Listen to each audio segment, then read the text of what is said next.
Bonjour tout le monde. Hello, everybody. Welcome to today's online discussion. And my screen appears to be frozen, which is great.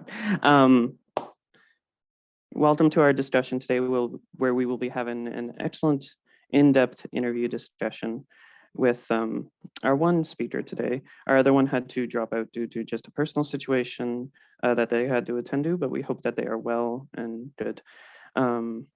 So welcome to today's discussion.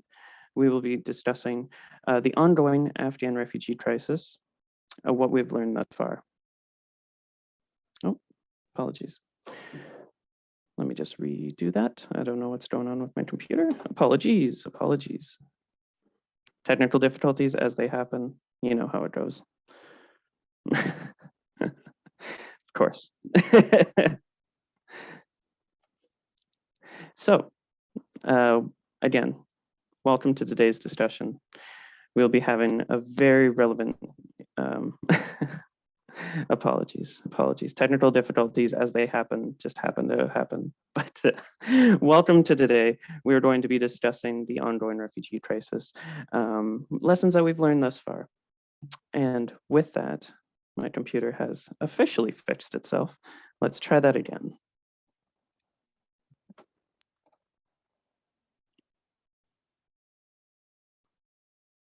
There we go. Before we begin today's event as well, we'd like to acknowledge that we are situated at CHIO, which is located in Ottawa, Ontario. Ottawa is built on unceded Algonquin and Anishinaabe territory, and the peoples of the Algonquin and Anishinaabe Nation have lived on this territory for millennia. We honor them and this land. Their culture and presence have nurtured and continue to nurture this land. We also honor all First Nations, Inuit, and Métis peoples and their valuable past and present contributions to this land. My name is Andrew Tomer. I'm the education coordinator with N4. I'll be hosting and moderating today's interview with Astrid. My co-host is Mariah Maddock, who will be monitoring the Q&A box today. And I'm pleased to introduce you to today's interview, Astrid Velasquez. Astrid is the executive director at the New Canadians Health Center in Edmonton. Astrid also has lived experience as a newcomer, having immigrated to Edmonton nearly two decades ago from Colombia. In 2017, Astrid and her team from the NCC formed the Refugee Health Coalition in conjunction with settlement agencies, healthcare providers, academics, and other Edmonton-based partners, and worked to open the New Canadians Health Center. The New Canadians Health Center works closely with the Alberta Ministry of Health, the University of Alberta, and other settlement agencies in Edmonton to welcome GARs, privately sponsored refugees, and permanent residents. Its model is to serve as a one-stop shop where all their clients' health needs can be met at once, including appointments with doctors, specialists, receiving immunizations, and mental health services, all with any required interpretation support. Thank you so much for coming today, Astrid. Like I said, our other speaker, Ateko, is unable to attend just due to a personal situation at the moment. Today's session is being recorded and will be uploaded to our N4 platform, and we'll share this with you as soon as it becomes available. Should there be any technical issues during this webinar, we'll inform you with details for an alternate makeup session. And before we begin our event today, I'd like to take a moment to introduce you to our platform's features to help enhance your participation experience. Throughout today's session, we invite you to write your questions in the Q&A window. We know that sometimes many of you might have the same question or be interested in a particular response. So you have the option to upvote questions. Please upvote questions you're interested in hearing the answer to, and we'll prioritize which questions we pose to Astrid first. And today, Astrid has no conflicts of interest to declare. So with that said, and just before we jump into the discussion today, with the New Canadian Health Center being a newly opened organization, Astrid, would you be able to share a little bit more on how it came to be? Thank you so much, Andrew, for inviting me, and Mariah, sorry. Thank you so much for the introduction. So the New Canadians Health Center, we opened our doors 10 months ago. It was a big effort from many organizations as well as different government pieces. And it was the work of, we formed the coalition, as you mentioned, in 2017. Edmonton was the only major city in Canada without a dedicated health center for refugees. and the need was huge. So we were able to open the health center 10 months ago. We were very ambitious because we wanted to open the health center. At the same time, we needed to start seeing clients. So it has been about 10 and a half months, and we have seen over 1,000 clients already. And at the same time, we were establishing the health center. So very, very ambitious. And at the same time, I will say very lucky, because we were able to have this center open to welcome the Afghan and all the other refugees who are coming to our city. Thank you. Thank you. And this is a very, very good organization. And you're doing an amazing job with being able to provide that services to the folks in Edmonton and those that are coming to Edmonton. So with our interview today, we'll have 2 key questions, and then we'll open it up for your Q&A. So feel free, those in the audience, to please provide your questions into the Q&A box as we go through our discussion today. So to start with our first question, how has your organization and community prepared to accept this influx of Afghan refugees, or how has your organization been able to accept this influx of refugees? Yeah, so as I mentioned, we were very lucky to have the health center going. We have been very lucky that many organizations who partner with us, and they actually have provided additional resources. So in forms of funding, and as well as with different positions. So very likely we were able to secure a full-time nurse practitioner, so that with that we were able to have more capacity, as well as we do have LPNs who are being part of the NOR-PCN. So what we are doing is basically join forces together to be able to do this. The settlement agencies in the city are certainly really at full capacity, because of course we were not expecting the number of arrivals to be this big, and also at the same time. So Edmonton for the first time became a hub. We never had this before. As many of you know, the points of entry are Calgary, Toronto, and Vancouver. And for the first time, people were arriving in Edmonton and then moving to different provinces as needed or as they wanted to. And it has been very beautiful to see the community. Actually, when we became a hub and we welcomed 300 clients on a Saturday, everybody who was there volunteering were clients who arrived in the previous months. So the community is really working closely together to be able to support the new arrivals and to be able to settle in the city. And we are trying to keep them located in the same areas so they can support each other as a community. So many of them are living in the south of the city and the west of the city, but closely together. So it's very nice to see, you know, they already coming and helping and donating their time and resources, and they bring food, and it's really nice to see.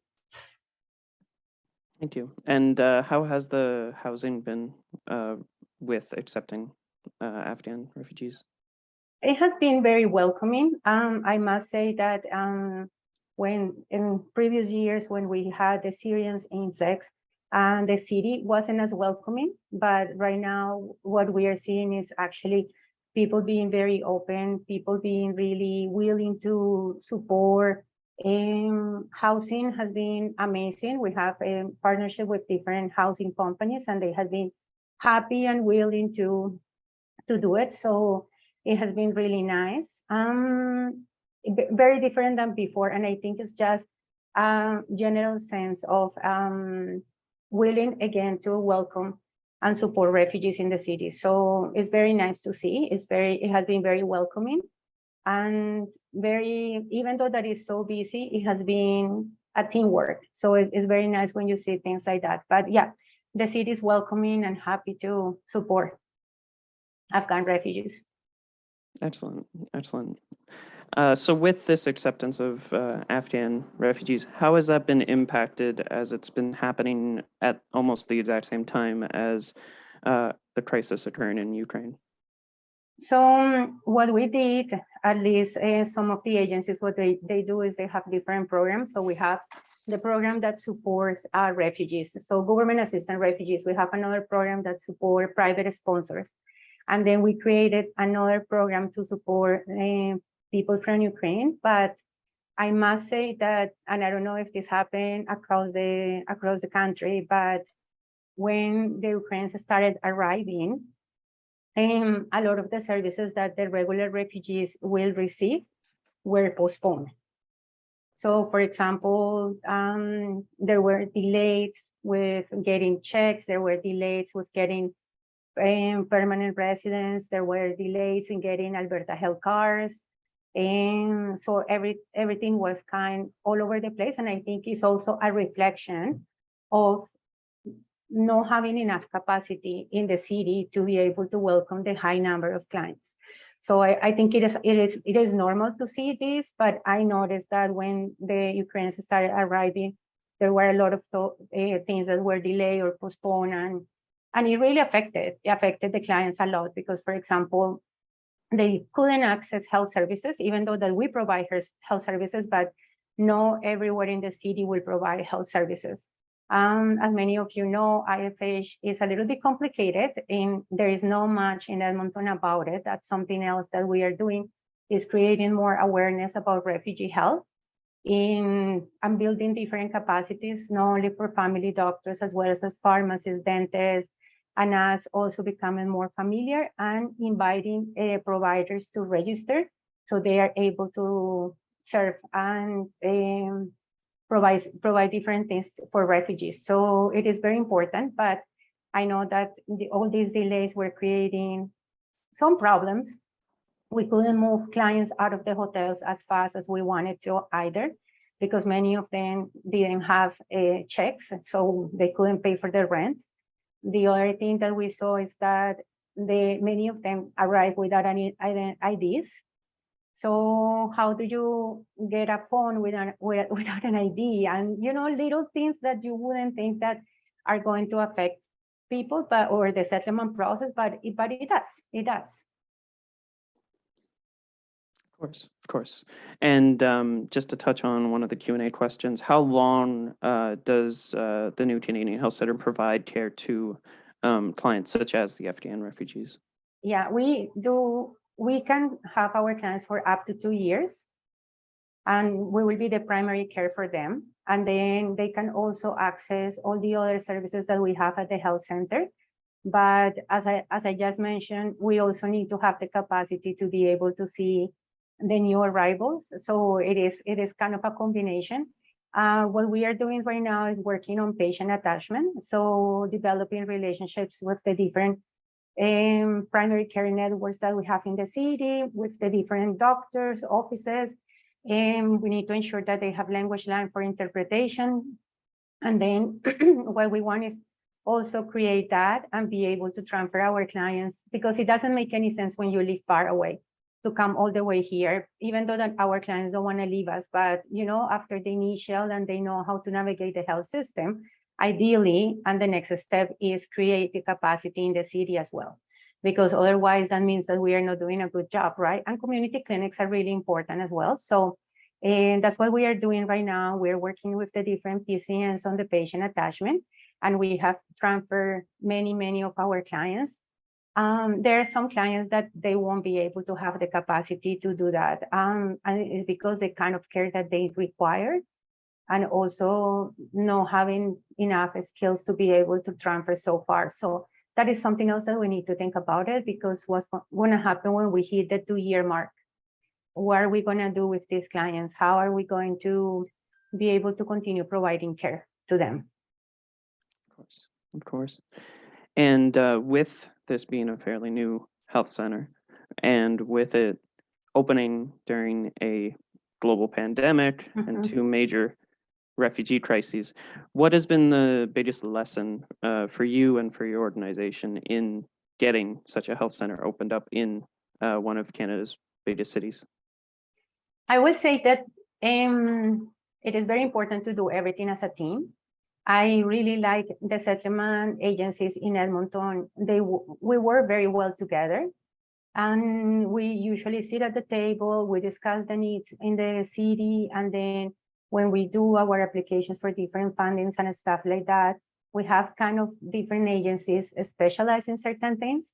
I will say that I always tell everybody that it takes a whole village to raise this health center. So it has been very important to have that working together and bringing people to the table and teaching them about, what we are doing and how we are doing it and what is needed. And then people come up with ideas. Oh, by the way, I know this person that can do this for you or that for you. So it has been very important to do this together. The other thing is that we're trying to learn from the different health centers in the country, because we don't need to reinvent everything. But even though that it is unique to the city, because every city is different, what we are doing is also learning from them and then applying to whatever is needed for this health center. So for example, we work very closely with Mosaic, the refugee clinic in Calgary. And then they have given us a lot of valuable lessons about the research and evaluation piece. So it is very important to do. As I said before, we didn't have much research in Edmonton or for Edmonton. So when we're trying to advocate for the health center to open, we couldn't go to too many places and say, look, this is the research, this is what it shows, this is what is needed. So what we did is we formed our research and evaluation team. And now we are doing a lot of stuff at the same time that we are establishing the health center, because we also have our principles, and then we want to do an evaluation later on. The whole point about having this health center is because it's a community health center. It is for the clients, a client center. And it is important that we don't drive away from that, and we keep it very, very community oriented, because it's the whole point. So that was another very important lesson. And I always get really happy when, I meet with colleagues across the country, and they're like, oh, wow, unbelievable how you guys are doing this and that already. And it is actually the advantage of doing this from the ground, is that you can shape it into what is needed. So that was very important. And the other unique thing about the health center is that it doesn't belong to anybody. It doesn't belong to a specific agency, or it doesn't belong to Alberta Health Service, the government or federal. No, it is their own, its own. So we have been able to, bring and build things in a different way. So a lot of people are jealous about that, and I feel very lucky. That's excellent. That's excellent. Thank you. And to jump into some of these Q&A questions as well, and please continue to add questions as well. We have quite a few, actually. I guess the first one would be, you had mentioned that the community became more welcoming to the Afghan refugees. Why do you think the community became more welcoming this time than in the past? And are there efforts that other cities could duplicate that to increase that sense of welcoming and a sense of belonging to Afghan refugees? Yeah, I think it's because of many of the changes that are happening in the city. I think that it's taking people to realize why refugees are important and valuable. I think that it has been a lot of advocacy at different levels. So in the community, at the government, going and talking about why we need refugees. And one of my strategic points when I was really advocating for the funding for the health center was bringing the fact that it's costing more to the city not to have a dedicated health center and end up in an emergency room, instead of providing the right tools and skills from the beginning.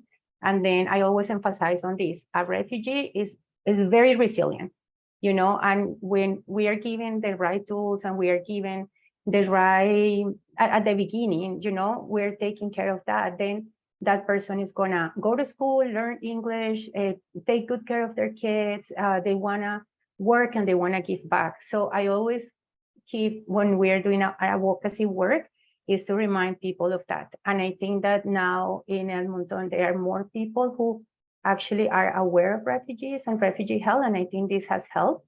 And we have more organizations that actually work with refugees. And the Refugee Health Coalition continues doing a lot of advocacy and awareness in the city. And I hate to say this, and I don't want to sound controversial or anything like that, but the new co-chairs are, one is a doctor, and one is a researcher and has a master's in public health, and they're both white. And they go out there and they talk so much about refugees with such a passion and everything, that I think that we have a combination of many, many things. And it is actually, people are believing in this. People are actually happy. I think also the Afghans are bringing something very beautiful to the city, and is that many of them are very interested in arts. So they are doing theater, they are doing already a few presentations and inviting people to come and stuff like that. So I think that there is a lot of value on that as well. Yeah. Yeah. Oh, good, good. And I imagine bringing a lot more to the community, especially after everything being closed for so long with with the COVID-19 pandemic and such, being able to bring that sort of life back to the community as well. Yeah, exactly. Yeah. One of the other questions that we had was, what are the biggest challenges that your clinic's facing right now? And what are some possible solutions to these challenges? Well, one of the things that we are really is being very challenging right now is capacity.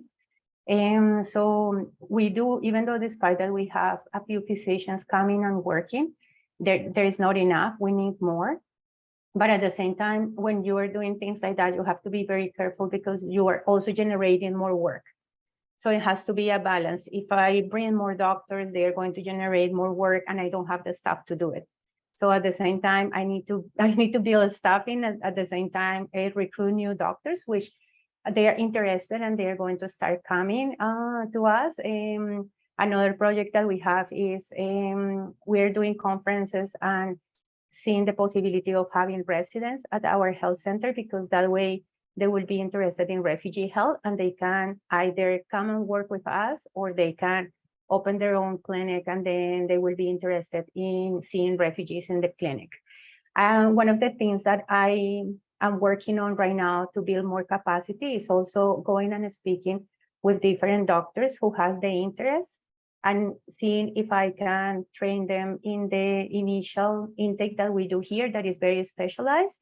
It's nothing too complicated or anything like that, but it will be nice if we can have an intake done on every single refugee that arrives in Edmonton, because at that moment, we are doing testing that it won't happen in a regular clinic, and also we can direct them if they need mental health services or others. But then I also believe that after a couple of months, we can build capacity, we can teach them about how to navigate the health system, and then they can go into community clinics. So I think that this is the solution, is seeing who else wants to do this and who else how can we share the load?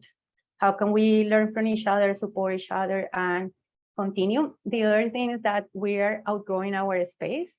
So we were not expecting that we were going to see so many clients. Actually, the target was 600 clients per year. And as you can know, we already 1,000 plus, but we also have another few hundreds that we haven't seen. We have been taking care of the urgent needs, but we haven't done the initial intake and usually what we do with new arrivals. So I would say that this is also something that we need to start thinking about, because we need more space. Oh, good, good. Within the clinic and with the Afghan refugee crisis, do you use cultural brokers or navigators to help newcomer patients, newcomer clients navigate the system within your community? Actually, this is one of the most important pieces. Without that, you don't have anything, because it is not only a doctor seeing a patient, it is about how is this patient going to make it to the lab? How is this patient going to know where to pharmacy to go? How can they go to the specialist if they don't know anything, they don't know how to navigate this? And the settlement agencies are really overworked right now. They are not able to help us as much.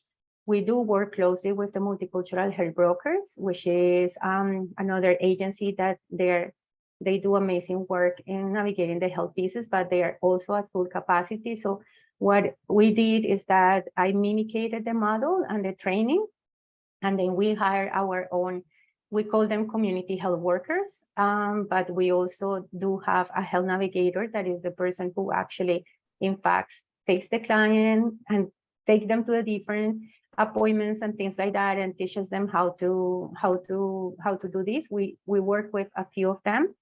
And the other piece that we are also doing is, I know that there is a new program in Calgary, and it's for health navigators, and we're going to have a meeting soon. So again, building more capacity, but this is actually the most important point, because a patient can come and see one of our doctors, but what happens after? Like, if they don't know, then we are not going to get lab results. We're not going to be able to take care of their needs and all of those. We also work very closely with pharmacists, couple pharmacists. And now pharmacists can actually prescribe, they can order blood work, they can do a bunch of stuff. So what we have been doing is working with them, and also then them going to the different hotels to see our clients when needed, because sometimes it's not seeing a doctor. It could be, oh, we haven't received food in 3 days because we had 300 people, and for some reason this family were being missed their dinner, only their dinner, but still they came and see us, and we were like, okay, this is your emergency right now, getting the food, right? Or, for example, we have a few of our LPNs, so our nurses at the hotels doing assessment and consulting with the doctor of the day, again, because in many cases you don't need, I mean, we are trying to be creative. How are we meeting the needs, but in different ways? Good. Oh, good. With your organization, do you have any future plans to increase capacity in the community, to more community health care providers, for example, or the like? Yeah, so our plan is to recruit more doctors. We do have the capacity, thankfully, to afford them, so which is really great. So more doctors, and also continue the work that we are doing with the patient attachment, and that will mean going out there, going to the different clinics, talking to the different doctors. And it is not only about the doctor, it is also about the staff that works with the doctors, because if the receptionist is not nice, refugees are not going to feel welcome, and they are not going to go and see the family doctor, even if the family doctor is amazing. So we also need to, bring that awareness and the other resources that they may need, because of course we are asking, especially at the beginning, to take care of this patient that may require a little bit more at the beginning, but then, as I said, usually they will thrive and they will settle successfully and do good. So that is our next plan, because we need to do that. We need to create that in the city, and I think it's the perfect timing for our city to take it to the next step. Excellent, excellent. And with this, just touching on the community healthcare providers piece, do you see a potential lack of awareness about the IFHP coverage among some healthcare providers that you reach out to? What are some ways that your organization has worked with healthcare providers to help make them aware of IFHP, the coverage and such, so that the refugees who have to wait to receive their provincial health cards can access such appropriate care? Yeah, so what I did is I sat down, my team and we actually went over the IFH in and out, because we wanted to see what services were. It's kind of amazing. They have like a lot of stuff that I wasn't even aware of that working in this field. So what we started doing is like, okay, so reaching out to the different pharmacists, reaching out to the different dentists, letting them know, basically walking them through the Mediva website for them to be able to register and to be part of this. So we did that as well. For example, for equipment like wheelchairs, canes, things like that. Actually, it is covered. You just need a prescription from a doctor. And then it is, we went to 3 different places that they sell equipment. We talked to them about IFH, and now we are referring all our prescriptions to these 3 clinics, depending where our clients live. So it is just going out there and doing it. Unfortunately, sometimes people are very willing to do things, but I know, but I know for sure IFH is a little bit difficult to navigate, and I heard that the billing through IFH can be a little bit complicated. So it's also finding the right people who want to work with our clients and want to go through the trouble of using IFH. But I think that it is very important that we continue to advocate with IRCC about, being friendly about IFH and how can we improve it and how can we make it better for people to access, for providers to be able to access IFH without so much complication, and that way they will see our clients. So not only have you worked with the physicians that are at your health center, but you've also been able to work to break down that, help share that information with respect to what IFHP consists of with the pharmacists, with other community providers and such. Yeah, we do that almost on daily basis.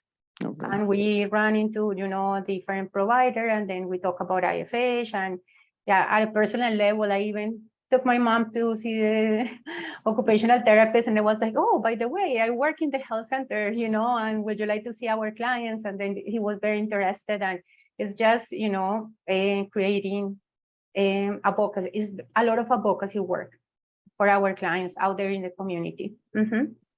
Oh, good. Would you be able to describe interpretation support for Afghan refugees, both at your clinic as well as working with various other healthcare providers and health centers? Yeah, so we do use language line, which is basically interpretation over the phone.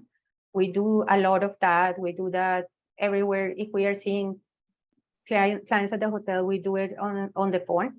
I find that the language line actually works very, very nice. I think it opens the client to have the confidence to just speak about anything, because the interpretation is done by phone.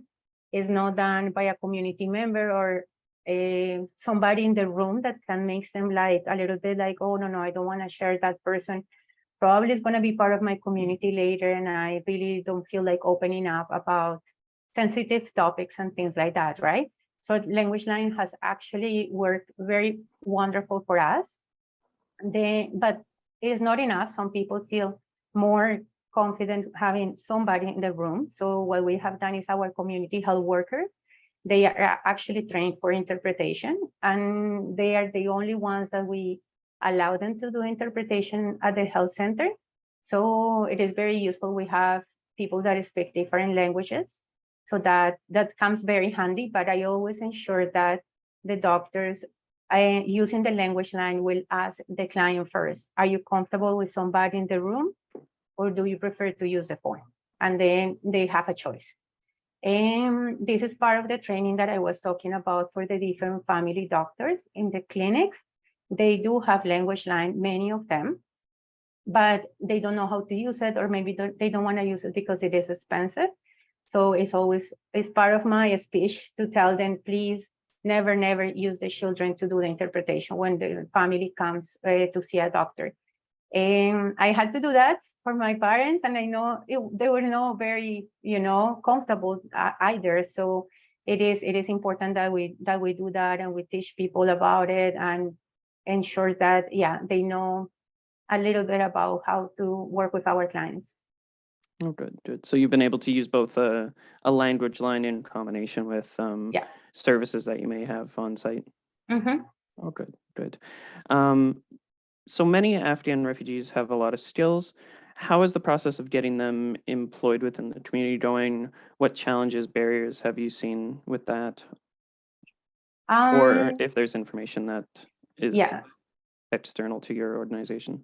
Yeah, actually, I have seen a lot of mental health issues. I think that we mentioned this in the first time that we get together to talk about the Afghans. So I can see them that putting a little bit of limits if they are not being, addressed, or if they need to go and we need to get them some support around this area, because usually, as you guys know, what happens after the honeymoon period, then you crash, right? And then all of these other stuff start showing up again in your life, and it makes things difficult. I have seen everything. As you see with the regular refugees, I have seen people who are very skilled. They speak really good English. In fact, many of them are interpreters for Canadian embassies and things like that. So their English skill is amazing. So I can see that they will be very open and willing to start working soon. And then for that, we refer to an agency that here in Edmonton that specializes in employment. So that's what we usually do. It will be really nice to, and we have done already, start hiring people that are willing and want to support the new arrivals. So we had to hire a bunch of settlement counselors, community support workers, and different people that speaks the languages. So I can see that happening, but it's a mix. For some of them will be very easy to adapt and kind of settle, but for many of them, it will be more challenging. So what you're saying is one of the bigger challenges is related to just getting through some mental health difficulties, some health issues upon arrival before they can fully integrate into the community to be employed and such. That's right. Yeah. Have you noticed any issues related to getting access to work permits or certifications in that sort of light? No, not at all. Only the delay at the beginning, because many of them arrive without anything, or no documents, nothing. So just the delay about them us applying, getting the medical done, so they can apply for the permanent residence. And then as soon as they get the permanent residence, as you know, they can work, they can do everything. So there hasn't been any, and just that delay at the beginning that I think everybody's working really hard to see how we can address and do it faster. So, but no issues with nothing, none of that. Oh, good. And I think you touched on this when we discussed navigators and that sort of thing, but have you partnered with the Multicultural Health Brokers Co-op in Edmonton? Yes. So yes. the Multicultural Health Broker is one of our partners. In fact, they have been our allies. We have done this together, advocacy, work very closely with Yvonne, who is the executive director there, and we have done this for years. And we actually, through the Multicultural Health Brokers, we have a group of people, and we call it the Circle of Life Experience. So people from different communities, we get together every so often, and then we discuss with them what they are doing. And I feel like they keep us grounded in that community piece that is so important. So for example, when I was working on the logo, we had a meeting. What do you think about the logo? Or are we being, are we taking into consideration all the communities? Is this something that it will be well received and things like that? We are meeting, and the day tomorrow, actually, we're meeting to discuss the research and evaluation piece. So we want to bring this to them, and then they can tell us what any feedback that they have. So yeah, we work very closely with the Multicultural Health Brokers. They're amazing. Excellent. Along that similar line, and I'm gonna try to word this in a good way. So one of our questions is that most Afghan newcomers are sometimes leaving Edmonton and going to other cities, such as Toronto, without the information about the challenges that they could face in Toronto, for example.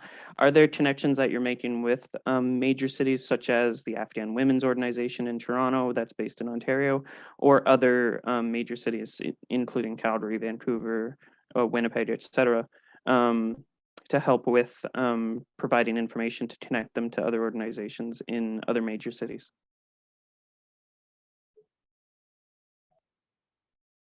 Okay, so this is what I was mentioning, or I kind of mentioned a little bit at the beginning. All these delays is what is causing all of this, because basically clients arrive, they're expecting that they can move, or they can travel, they can join their family members who arrive in the initial clients, because they had been like groups, right, arriving.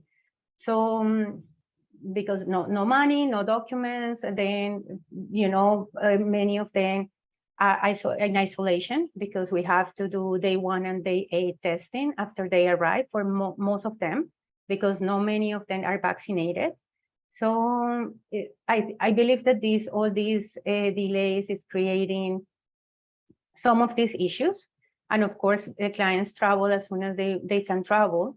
And many of them don't wait for their information sessions. They are not waiting. They just want to leave. I want to leave. I want to leave.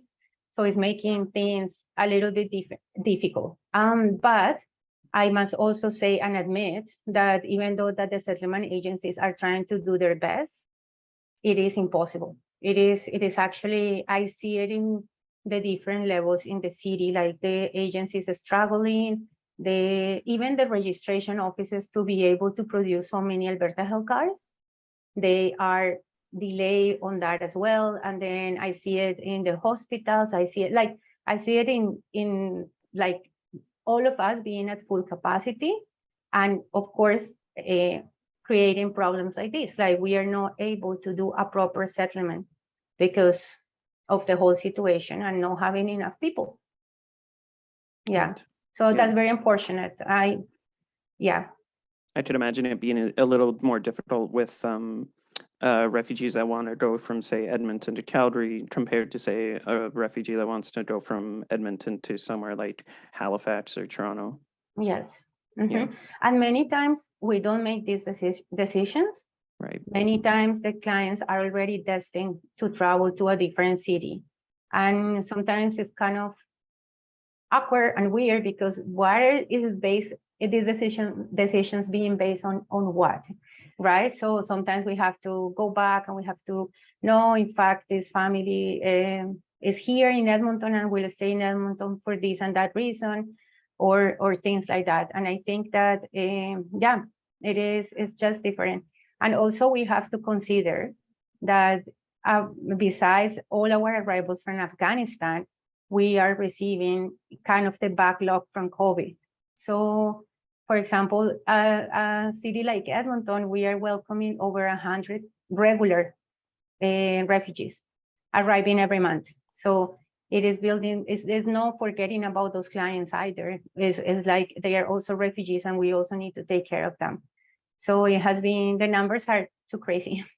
Right, of course, yes, especially since we're accepting more and more, and folks coming to the States and coming over from the States into Canada, of course, too, is causing this influx. And although you may not be able to answer this question, and we will gladly put it into our meeting place as well to share with other N4 members, but from your perspective, say, from the Greater Calgary area, but this one is relating to the Greater Toronto area. Many of the Afghan GARs are choosing to remain in the Greater Toronto area. What's being done to encourage them to move to other parts of Canada? So with, from your perspective, with Calgary being a main port in your province, what's being done, for example, in Calgary, to help encourage them to move to other parts of Canada as well, so that there's not as much of a influx occurring within the major port areas of Canada? Yeah, I think that this is the reason why they also choose Edmonton to be a hub, hoping that a lot of people are arriving and deciding to stay in Alberta instead of moving to Toronto. But I think that this is because the first groups arrived in Toronto. So many of them stayed in that area. And now that we are welcoming people here, they want to move where their families are, or their communities, or friends, so I think that I think that when we see more arrivals through our province, I think that more people are going to stay here in Alberta, hopefully. So with opening up other major cities as hubs, then you think that there's going to be likely more families and more individuals coming to the similar hubs, so that they can more stay within the area. Yeah. I know that, for example, from the last group, we welcomed 300, and it seems like everybody was moving out, and no, half of them decided to stay. So it was, I think that we will start seeing this more and more, especially when new groups come, their families are going to be in Edmonton, so they want to stay in Edmonton. Yeah, and this actually transitions well into the next question, where many of the Afghan refugees have to leave their family members behind, and then their family members, of course, come into Canada or have to go elsewhere as well. All their focus is on how to help them bring them safely. When additional family members arrive, how do you help refer them, or where do you refer them in terms of community supports to help them reconnect? We do. Okay, so refugees, they love WhatsApp. WhatsApp, and they have and they have groups for everything. So actually, when the Syrians arrived, they had their group, and then now the Afghan as well. So they communicate a lot through things like this. As I was telling you, now there are more social events happening. And the good part is that, as I was explaining to you guys at the beginning, for example, in Edmonton, we only have one agency that settles government assisted refugees. Like, we have the contract with the federal government. The clients arrive in the city, and we take care of them forever if needed. So the clients probably came through the agency, so we will know if there are any family members that arrived previously, and we can help them connect with them. Oh, good. One of the other questions we have, and thank you so much for the attendees here that are asking some excellent questions today. Yeah. Since the special immigration measures for Afghans has been ended by the federal government, there will be many privately sponsored refugees in the future. How do you make sure both privately sponsored and their sponsors are aware of the health coverage, settlement supports, and various other services available to them? They go on to say sometimes it can be very challenging to navigate the health and settlement systems for such newcomers, and with privately sponsored being a different stream of refugees. How does your organization help support that? So the vision and mission of the health center is to see all types of refugees. So in government assisted refugees, the private sponsored refugees, refugee claimants as well. And one of my dreams, undocumented, hopefully in the future, as soon as we have more capacity, with the arrival of the government assisted refugees in such a high numbers, our capacity is still limited, but we continue like opening for more and more. I think that, yes, you're right, there is a disconnection, a big one, between private sponsored refugees. And I think that in many cases, because they are being taken care by the sponsors, and usually it's a few people, it's not only one person, then they start doing everything together, and they just don't want to. It's difficult to access the settlement agencies, or it's difficult to access the health centers and things like that. But I think that I have been hearing this for years now. They are coming, but I don't see them arriving just yet. But I know that at some point they are going to start coming in big numbers. What we do at my other hat, my Catholic Social Services, we did there, is that we also attach the private sponsor with one of our settlement counselors. So they can have like appointments, they can come with the sponsors, and they can make a settlement plan. And then that way they can learn from each other about how to take care of the different needs when they come up. So it is going there to the settlement agencies and asking for support. And I know that the settlement agencies, we will have to start working on this, because the numbers are coming and they're going to be big. So, yeah. Yeah. So would you have information available for, say, the sponsors to help them prepare for the refugee that they're sponsoring? We do have a lot of services available already. Okay. And as I said, at the health center, we are hoping that we will have more ways of being able to serve them as well. And I think that the other piece, or at least it happens in Edmonton a lot, is that many of these sponsors are already part of the community.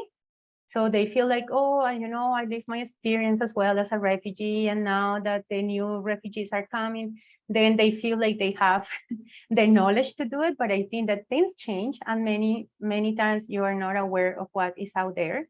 So I think that that's why it's important to rely on the settlement agencies to be able to take care of them in a whole way, right? Not just in what you know. Cover the entirety of their care, of course. Yeah. Of course. I know we mentioned that, or you mentioned that there are Afghan refugees and other refugees that are arriving with medical needs. Are there families that are coming with even greater complex medical needs? And how has this impacted you referring them to to hospitals in your area? Or and on top of that, with the COVID-19 pandemic, how has that also impacted providing care or helping refer them?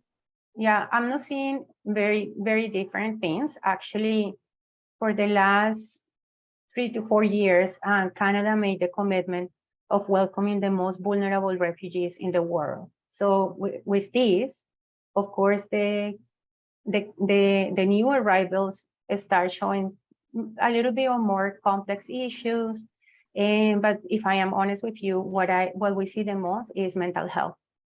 Is number one. I had been in the field for 16 years, and I remember that never our clients will come and say, oh, you know what, I feel like I need to see somebody, I'm not feeling well. No, on the contrary, there was a huge stigma about going and seeing people. But for example, with the Afghans, what I did, of course, because we didn't have enough counselors and enough people to see them one by one, but I did group session.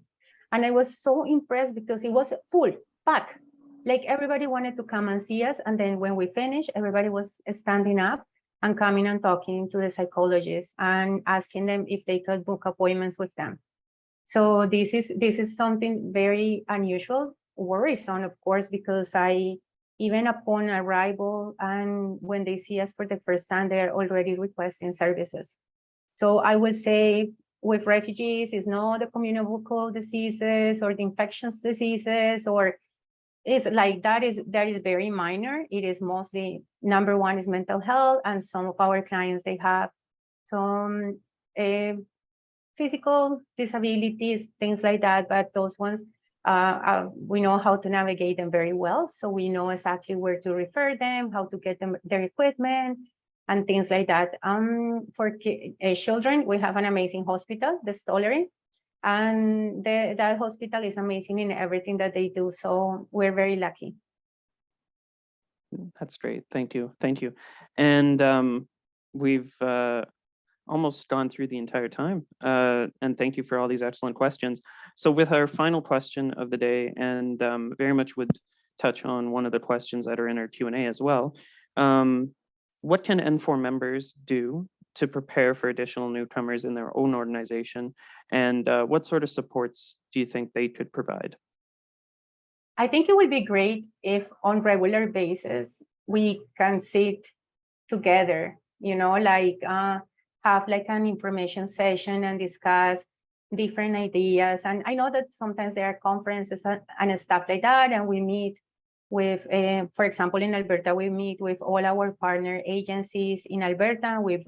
Usually we bring somebody from IRCC, and then we bring our concerns and our challenges and stuff like that. But I think it will be really, even though that each city is different, maybe doing something national will be nice, because, maybe an idea that somebody had in Ontario about how to navigate the health system better, or how to, then is something that other agencies can apply.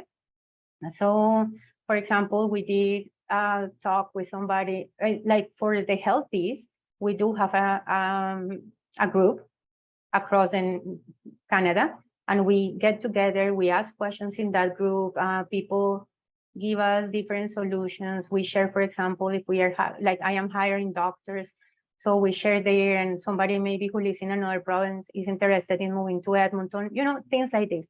So I think that for the settlement piece and all the health piece as well, like getting together, sitting together and sharing, I think that will be very valuable. Bringing those connections together and help breaking down any sort of those individual silos and such. Yes. Excellent. No, that's excellent. That's excellent. And Thank you so much. We're looking at the time. We've gone through this entire discussion, and we have so many other questions in the Q&A, which we will touch on going forward so that we can continue the conversation. There we go. Thank you again, Astrid. Thank you so much for taking the time to participate in this one-on-one interview.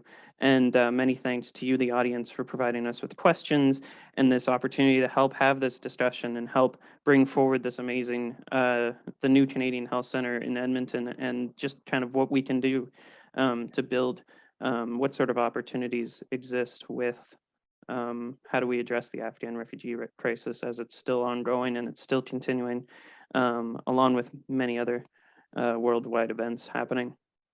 So again, thank you so much, Astrid, and thanks to the audience for engaging with us today. And before I wrap up, are there any sort of final points you would like to add, Astrid? No, thank you so much for inviting me again. And it was really, really interesting. And yes, you guys have amazing questions. And I hope that I was able to answer them as much as possible. I know it's a lot of the settlement piece. And I always say that this is why I believe that this health center is working, and we are able to do it because we have the best of both worlds, like the settlement knowledge, but also the health knowledge. So I always find it very interesting. So thank you for attending, and thank you for the questions. Yeah, thank you. Thank you so much, Astrid. And for those in the audience, if you did miss any part of today's interview, discussion, or would like to watch this session again, we'll be posting the recording on the N4 platform. I'll cut that that technical issue that I had at the beginning, though. Don't worry, that'll be cut out. But anyway, we want to continue this dialogue too that we had in this interview, and we'll be moving any questions that we didn't get a chance to address to the N4 online moderated discussion forum called the Meeting Place. So we've invited Astrid to answer your questions there as well once we have everything posted and everything available to you as an N4 member. And we've also curated several resources related to today's webinar topic, and you can find these in the resource toolkit, and we will link them with the posting of this presentation when we share the on-demand version. So if you haven't yet, please sign up to newcomernavigation.ca for all our learning opportunities. And following this session, you'll be invited to complete a survey to share your feedback with N4. These surveys very much help with seeking out new webinar content and opportunities that are curated to topics you're interested in. We kindly ask that you follow that link and complete that brief survey. Along with that, please check out our new mobile app that's available on Android and Apple devices, available in the app stores.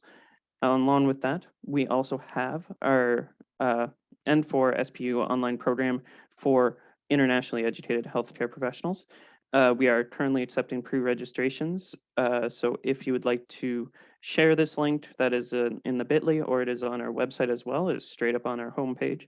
And feel free to share that with internationally educated healthcare professionals that may like to learn more about this new program. So thank you again for joining us. Thank you again, Astrid. And we hope that you can join us again at a future N4 event. We hope that you stay safe, stay well, and have a good day. Thank you.